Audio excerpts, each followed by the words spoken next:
വെജിറ്റബിൾസിൽ എനിക്ക് ഏറ്റവും ഇഷ്ടമുള്ളത് എന്താണെന്ന് ചോദിച്ചാൽ ഞാൻ പറയും ദേ ഈ വഴുതനങ്ങയാണെന്ന്. കാരണം ഇവരുടെ ഈ നിറമാണ് കേട്ടോ. അങ്ങനെ ഈ വഴുതനങ്ങയെല്ലാം ഞാൻ കഴുകി വൃത്തിയാക്കി ഇങ്ങെടുത്തു. എന്തിനാണെന്നറിയോ? വഴുതനങ്ങ ഫ്രൈ ചെയ്യാൻ വേണ്ടിയിട്ട്. അപ്പോൾ വഴുതനങ്ങ ഫ്രൈക്ക് വേണ്ടിയിട്ട് ഇവന്മാരെ എല്ലാം ദേ ഈ വട്ടത്തിൽ ഞങ്ങൾ മുറിച്ചെടുത്തു.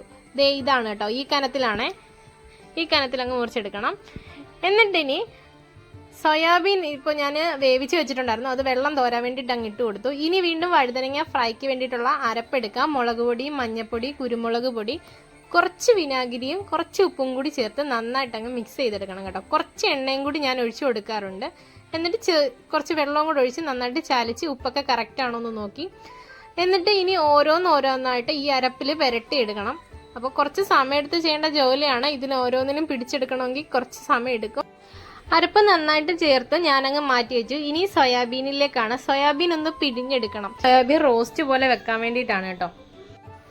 പാത്രം നല്ലോണം ചൂടായി വന്നപ്പോൾ അതിലേക്ക് എണ്ണ അങ്ങ് ഒഴിച്ചു കൊടുത്തു. കടുകിട്ടു.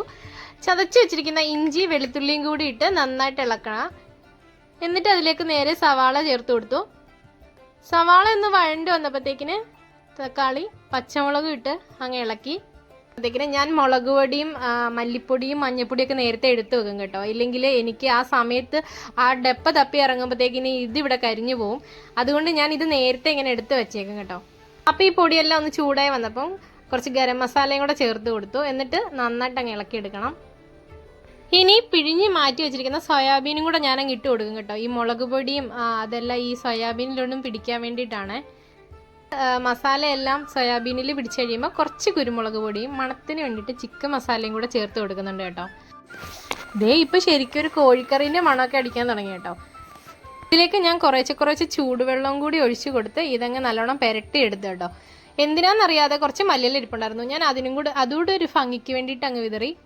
എന്നിട്ട് അടച്ച് മാറ്റി വെച്ചു. ഇനി നേരത്തെ നമ്മൾ തയ്യാറാക്കി വെച്ചിരുന്ന വഴുതനങ്ങ ഫ്രൈ ചെയ്യാൻ വേണ്ടിയിട്ട് അത് ഇങ്ങനെ നിരത്തി അങ്ങിട്ട് കൊടുത്തു. എന്നിട്ട് ഇങ്ങനെ അപ്പുറം ഇപ്പുറം മറിച്ചിടുന്നത് ഭയങ്കര ഒരു ടാസ്ക്. ആദ്യം തന്നെ തിരിച്ചും മറിച്ചു വിട്ട് ഇങ്ങനെ ഫ്രൈ ചെയ്തെടുക്കണം.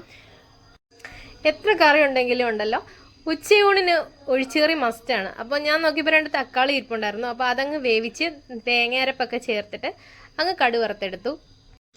കൂടെ ഇച്ചിരി അച്ചാറും അധികപ്പറ്റായിട്ട് 2 മുളക് കൊണ്ടാട്ടവും കൂടെ ആയപ്പോൾ ഇന്നത്തെ ഉച്ചയൂണ് റെഡി.